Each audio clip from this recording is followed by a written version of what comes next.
Asa ni pag-check na ko sa graphics sir ba murag mali man ako ang mga calculation sir oy.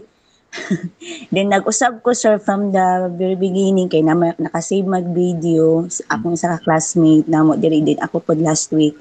Mm. Naputol lang gyud ko sir Mark sa may EF log 10 gani sir.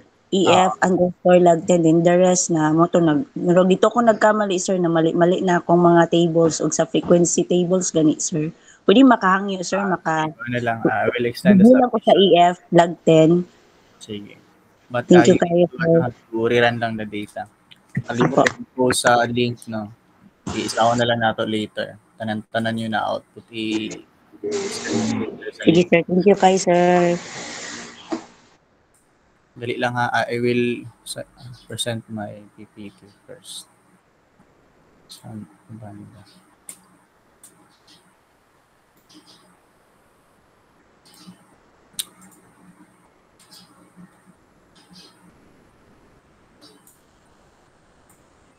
Can you see my screen? Yes sir. Saan man tayo dito? Saan?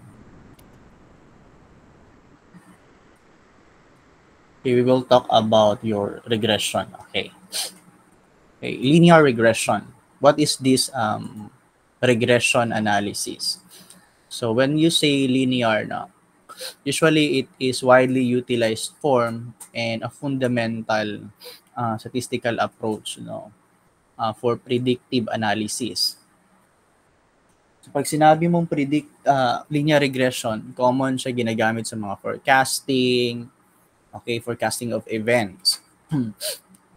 Predictive. That is why if your intention is to establish influence, prediction, does your IV affects the DV, something like that, we need regression. Once gumagamit ka na ng regression, pumapasok ka na doon sa yung research design that they call predictive correlational. Again, the yung broad na term na correlational, it can be farther subdivided into three. We have descriptive correlational. If you want to establish relationship alone, then predictive correlational or predictive design, na research design. If you want to establish prediction or test of influence, and the other one is the modal testing.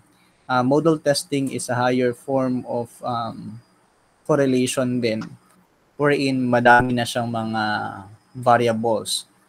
Maybe you have heard only the term independent at saka dependent, but in the modal testing design, meron pa siyang mga third variable. So, ganun ang regression. Actually, you cannot do regression if walang correlation na nangyayari. Okay? If walang correlation. What I mean to say, di ba meron kayong SOP na is there a significant relationship between your IV at saka yung DV ninyo? If the result is insignificant, wala siyang correlation, you cannot proceed with regression. Bakit? Because in the correlation, meron siyang tinatawag na nagpo-produce siya ng R value, di ba? Did you remember the Pearson's R value? Sa regression kasi, they need, sa regression ang nangyayari, they're squaring the R value. Yung R value mo, gina-square siya pagdating sa regression. Okay? And then, most likely, wala talagang mangyayari na regression. It's a rule of thumb. Kasi extension ng Pearson at saka or the test of correlation is the regression. So again, you cannot proceed with regression pag walang correlation.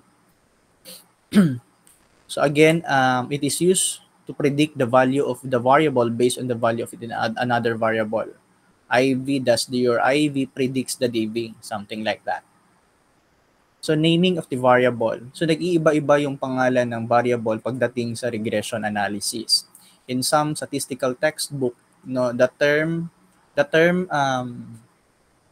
dependent variable in regression analysis, no, actually tinatawag din siyang outcome, criterion, at saka endogenous variable, and most common term is yung regressant.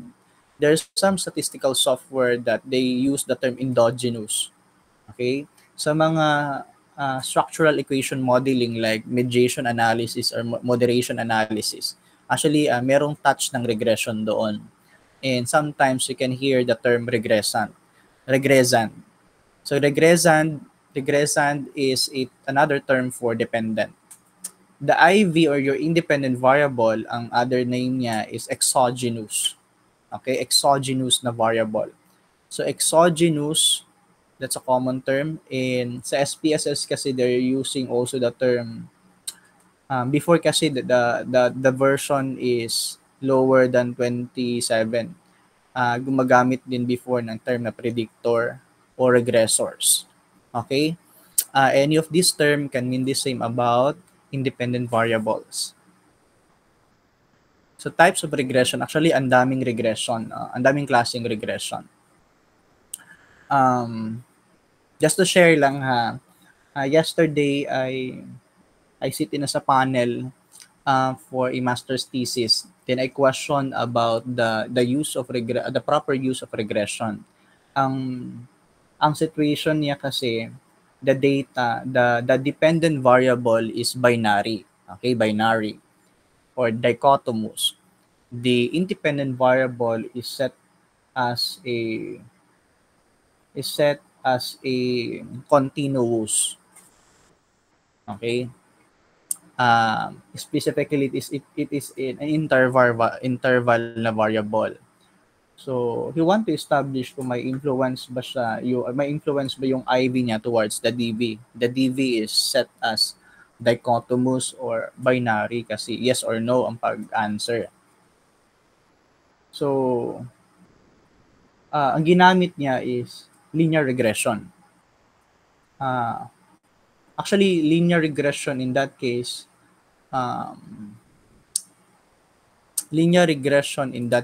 is somewhat hindi siya appropriate kasi maliban doon medyo kaunti lang din yung respondent, no.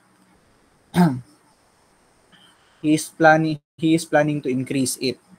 Okay, usually kasi pag yung DV niya is dichotomous in nature. Yung DV dependent variable. We cannot simply use the simple linear regression. Kasi sa ngalan na linear, it should always be may linearity. When I say the graph, hindi siya linear, it's curvilinear. So that signals the use of non-parametric na klase ng mga regression.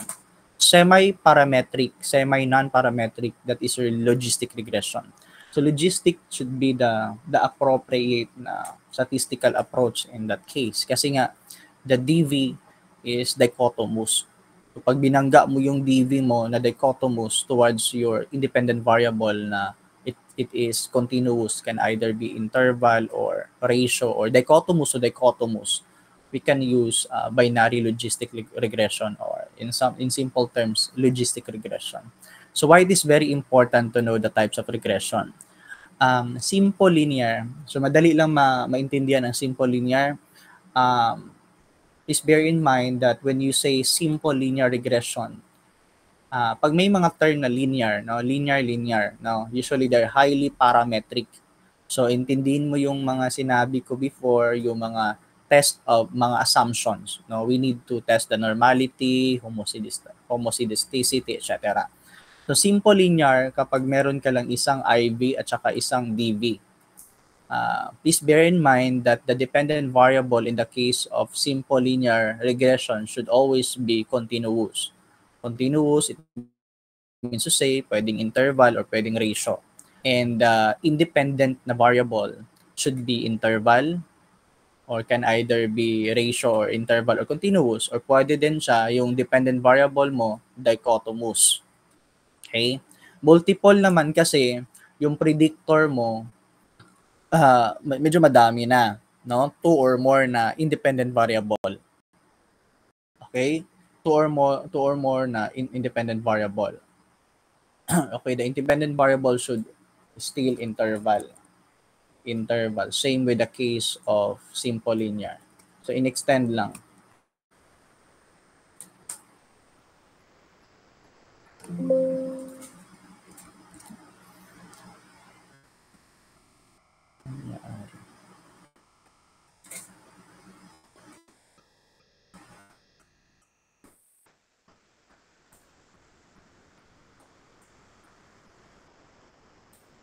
Dali lang guys.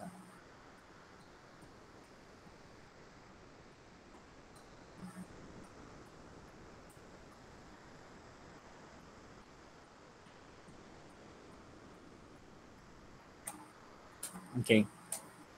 Ordinal naman, okay? Ordinal regression, sa ngalan na ordinal, the dependent variable is ordinal in nature. I think we have tackled already what is level of measurement na ordinal. Tapos yung IV mo, one or more independent variable can be nominal or can be dichotomous. Okay? Nominal or dichotomous. Multinomial regression, yung DV mo dito can be nominal. So, if you can observe, no, parang laro lang ng level of measurement. If you know the level of measurement, no, if you're very familiar with the level of measurement, no, kapag ganito, IV niya, nominal. Ang yung independent variables niya, one or more IV, can be interval, ratio, or dichotomous. If alam mo lang yung pattern, no, ng kanyang gusto na level of measurement, then exactly, no, malalaman mo anong klaseng regression ang gagamitin mo. Okay? Kaya it's very important, no, to master those levels of measurement. Okay, I'd like also to emphasize this one, mga key application ng regression analysis. If you want to determine the strength of predictors, that's the other name of what? Anong klaseng variable nga? Predictor. I mentioned it already. Independent variable, sir. Independent variable. Okay, very good. Your independent variable. So this process involves specifically assessing the influence, okay? So based on the book, na-mention talaga ng author, no? Influence. If you're assessing the influence, no? So we cannot use here Pearson correlation alone because pag sinabi mong influence, no, saklaw ng regression 'yan. Now, if you want to assess the influence of IV to the dependent variable or your DV, that's a key application. Nagsisignal yan siya na, okay, magre-regression tayo. Okay, but again and again, pag sa taas, no, sa let's say meron kang SOP na test of correlation, pag wala namang correlation, and we are required not to proceed talaga sa regression. If merong correlation, then that's the time that we can do regression analysis. Okay, forecasting effects. Okay, don't you know that not only sa mga social sciences like nursing discipline, any other related discipline, now, some of the thesis kasi are naka-align sa social science na mga studies, no? But in some other studies like yung sa mga business analytics, no, there are actually merong masters at saka PhD program that they are really talking all about forecasting, no? Yeah, specialization nila yung mga forecasting effects, no? Especially sa mga predictive analytics. I think in Mindanao, in Davao City, there's only one university, isa lang ka university jud. They're offering PhD at master's program about PhD in development research and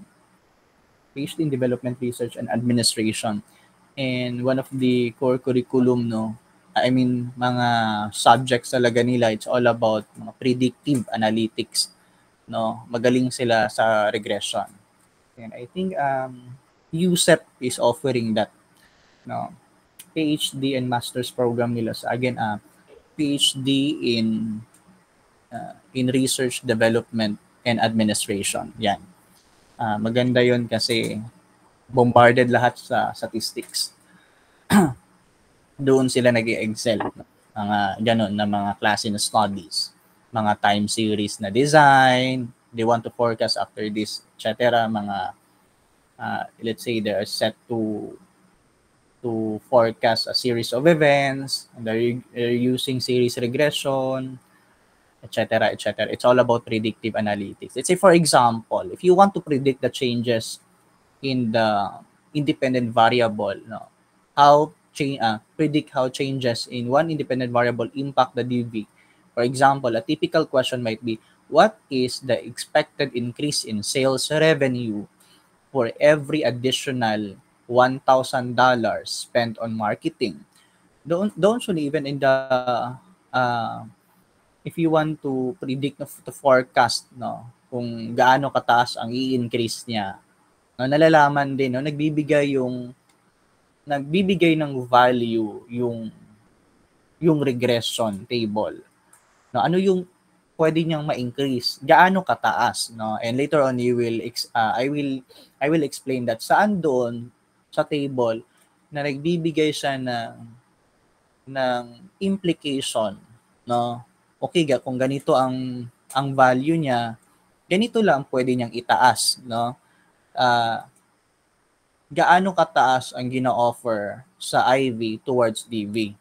Okay? Magtataas ang DV, no? Ilan din ang itataas ng DV. Unlike kasi sa Pearson or Spearman correlation, they will only say na as IV increases, DV increases also if positive yung R value. Pero hindi niya pwedeng wala siyang mga information na kung tataas man ng IV, ilan din ang itataas ng DV. Okay? Unlike sa regression, nagbibigay talaga siya ng definite na interpretation kung tataas man or bababa, no? Because there is a value also in the regression table na negative. Can also take negative value and positive value. Later on na lang. Trend forecasting, yung mga trend analysis, no? For example, one might ask, what will be the price of gold in 6 months? Yan yung sinasabi ko. Di ba, I think you know what is forecasting naman. Sometimes in the news, no, may mga forecasting of events na nangyayari. And behind that, thousands of data, no, they are catering thousands of data to forecast, no. Sometimes it's not 100%, but by the statistical probability kasi yung detailed talaga na pag gusto mong pag-aralan yung statistics, no, we need to start with the mathematical probability, yung pinaka-detailed talaga. And may sinasabi kasi yung statistics na about probability. Okay? Sometimes siguro sa inyo, if you will be doing your thesis, na sometimes you will hear the following variables are set into 0.05 alpha level, no? May mga ganun na term, alpha level, confidence interval. But here, ibahin nyo yung regression kasi may mga other test statistics na kino-consider. So dito, may mga values, no, in order to provide point estimates, no, estimation. So, actually, medyo mahirap sa maintindihan yung regression, but we can somehow simplify it. No? Kasi nga, commonly ginagamit siya in the predictive analytics. Okay? But again and again, please bear in mind, again and again, but if, in your title, if you're trying to say influence, no, that warrant the use of regression. Come to think about this one. What will be the price of gold? For example, after 1 year, no, kayang masagot yan ng regression. No, that's how very ganun siya ka-specific, no. Nagpo-provide ng point of estimates. Okay, assumptions of linear regression. We will start kasi, di ba, yung regression can be parametric. Just like with your correlation, can be parametric, that is your Pearson R. Can be non-parametric, that is your Spearman-Rho. Okay? Actually, marami pang examples, but there's are few examples, no, ng yung mga tinuro ko sa inyo, yung Spearman-Rho, that is a very common example of a non-parametric part ng correlation. Pearson is a very, very common na parametric, no? Sir, what is the non-parametric equivalent of linear regression? Kasi yung linear regression, may mga requirements siya. The same thing with your Pearson. Dapat, number one, yung DV mo, dapat continuous. Same din, ha? Halos yung kung ano yung assumption ng Pearson R, halos magkapareho sila ng linear regression. Number one, halos magkapareho sila. Number two, same pa rin, no? Dapat continuous to continuous. Then meron din siya yung regression, we need to know kung may linear relationship ba sila. So the only way to check, no, by visual inspection is to check the scatter plot. Yung I think na narana natin ito, no, sa SPSS. Can you still remember this one, itong graph na ito? Can you still remember that? Yung dapat medyo malapit siya sa line. Yes, sir. Okay, then next, the assumption should be wala siyang outliers. I think I have naturuan ko kayo how to check, no, the outliers by means of yung Cook's distance. But there's other way to check, no, like your Mahalanobis na na statistic, no. But for me kasi mas madali maintindihan yung Cook's distance. Assumption number 5, ito yung medyo kaiba lang sa, may dinagdag lang, kung yung regression mo, ay yung kung correlation mo, mayroong linearity, dapat ganito yung IV, continuous, yung DV din yan. So meron lang siyang dinagdag. Dapat yung assumption number 5, at masunod ito, may tinatawag siya na independence of observation. Okay? So how to check this one kung meron siyang independence of observation? So nagpo-produce siya ng statistic, and we call that Durbin-Watson. The Durbin-Watson test, no, is very important to run, no, for us to know if na susunod ba itong assumption number 5, no, yung test of the independence of observation. Okay? So dapat yung Durbin-Watson, in general, if D, it is annotated with D, that is the statistical annotation. D is less than 1.5 or greater than 2.5. Now, pag less than 1.5 at saka sobra sa 2.5, it means to say there's a potential autocorrelation. Okay? So problema natin ito sometimes, no. What if sir, what is the normal range? So the normal range should be 1.5 and 2.5. So ibig sabihin, safe tayo dyan. If ang sinabi niya na Durbin-Watson is within 1.5 to 2.5, walang autocorrelation. The term autocorrelation is somewhat similar also with the term independence of observation. Dapat hindi sila autocorrelated. No? Dapat hindi sila autocorrelated. What does it mean? Let's say, you have same respondent, no? Dapat kasi independence of observation, no, malalaman mo na autocorrelated yan, no, by just looking the Durbin-Watson. Sometimes kasi pag nagpapa-answer ka ng ano yan, questionnaire, there is what we call yung parang replication ba, yung nag-answer sa set sa other questioner is same din siya kasi dapat yung respondent mo, no, ang tawag doon, there's a layman's term about that, I forgot the term, kaya nagkakaroon ng halos magkapare-pareho, no, halos same din, no, 5 straight lahat, tapos pagtingin mo sa isang dataset halos magkapare-pareho na, wala siyang variance ba. Tapos I don't think so, baka siguro murag ipatakan, no, ang pag-answer kay wa na siguro time sa kadagan og items wala na explain sa researcher. Tapos when I found out, no, yung mga data set niya halos same, no, nagpapareho-pareho na murag na naintindihan ba ni basig na problem ang good sa questionnaire ba, basig may problem sa validity or maybe hindi reliable. May mga cases like that, no. Sometimes kasi pag dapat kasi pag nag-administer kayo ng questionnaire, dapat pinapaintindi yung yung laman ng questionnaire. We know the fact that Likert scale, I think you're very familiar with Likert scale. Sometimes it can lead into error of severity, at saka yung isa error of leniency. So pag sinabi mong error of leniency, kasi sometimes nasa self-rate mo, no? Pag error of leniency, you can rate yourselves na higher, no? Ay, pa 5 na ko ni siya, pang 4 na ko ni siya. Then yung error of severity, you can rate na as you perceive it na okay, gawin ko itong negative, no? So yung pwede kong babaan, no, ang scale, ang score ko.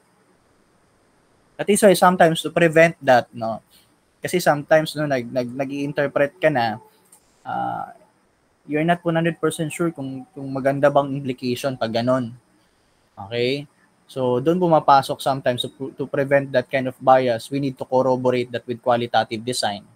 So from quanti to quali, we sometimes use the explanatory sequential na mixed method. Just to clarify lang bakit nagkaganon.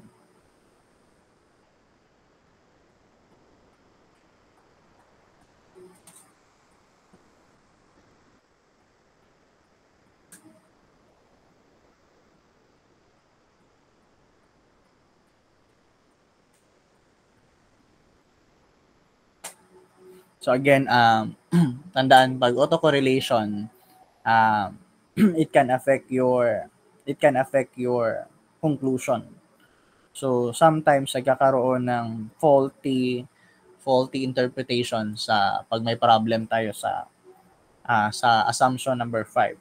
So dapat hindi siya autocorrelated. Okay? Okay, once again, ano yung titingnan? Ano yung value na titingnan mo to check sa kung may autocorrelation man siya or independence of observation? What is that? Everybody kindly speak. Ano yung term doon? 1.5 to 2.5. Anong term? Anong statistic 'yon? Durbin-Watson, sir. Durbin-Watson statistic. Okay, the Durbin-Watson. Okay, very good. The Durbin-Watson.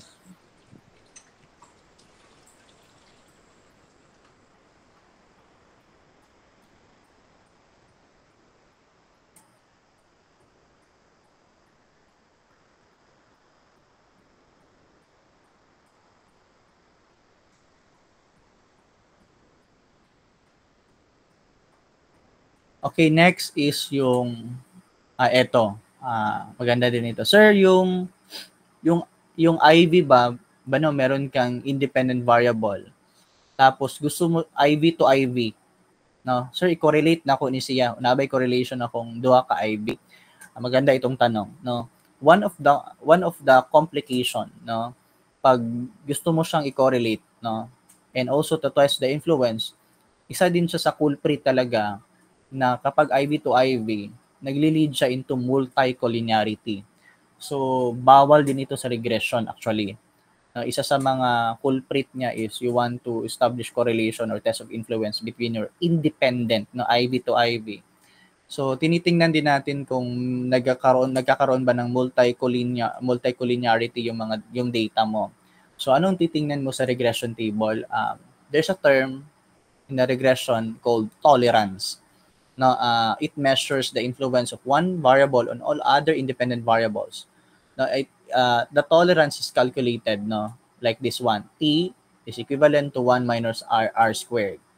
So, yung R value mo from the Pearson, squared mo siya, then 1 minus that, the answer of that squared na value, that is already your tolerance. So, usually the normal is less, kino-consider natin dapat less than 0.1.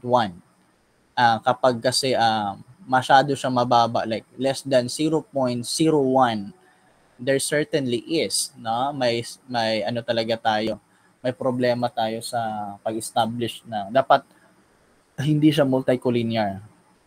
Okay?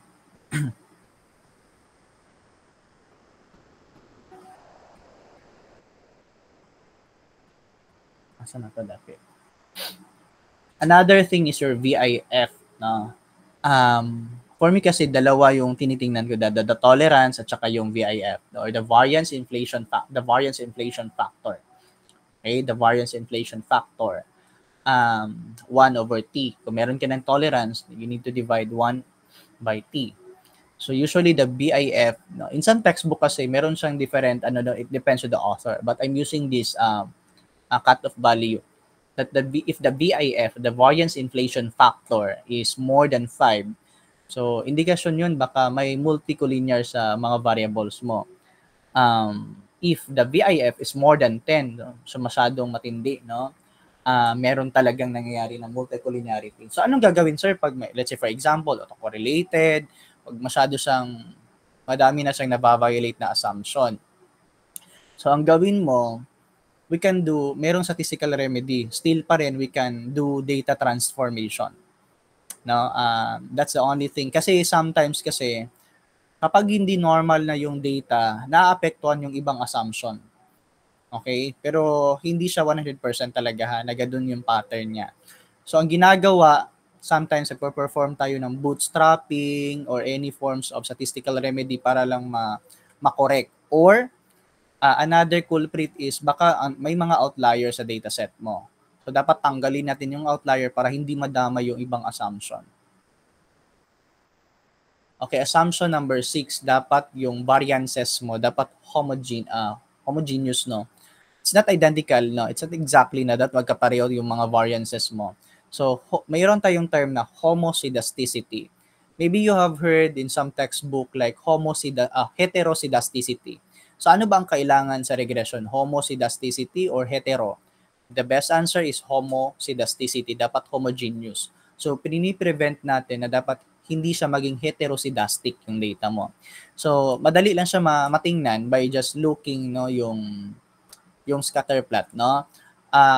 Yung pattern lang, no? If nagkaroon siya ng funnel, no, funnel shape, no? It's like ano ba yung funnel sa Bisaya? Imbudo, ba? Mura siyang funnel, no? Pag nagkaroon siya ng funnel shape, mapa-right or mapa-left, no? That's the indication na heteroscedastic yung data mo. So may problem, no? Baka maraming mga outliers. Ang ina-achieve natin dito dapat homoscedastic. Tingnan nyo, some of the points, no, they centered, nagko-concentrate sila sa gitna. No? Hindi siya basta tingnan mo na lang, no? Hindi siya nagfo-form ng funnel shape. Okay. Kita ba? Can you visualize it? Ayan na. Madali lang siya by means of serial inspection.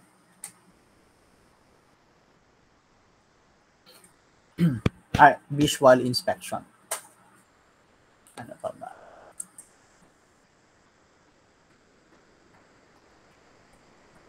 Okay, so yun yung mga basic assumption ng regression. Now, it's time to open your SPSS. So kindly open it. Open your SPSS. So tawag nito? Na-save din nyo. Did you save your previous output? Yes po, sir.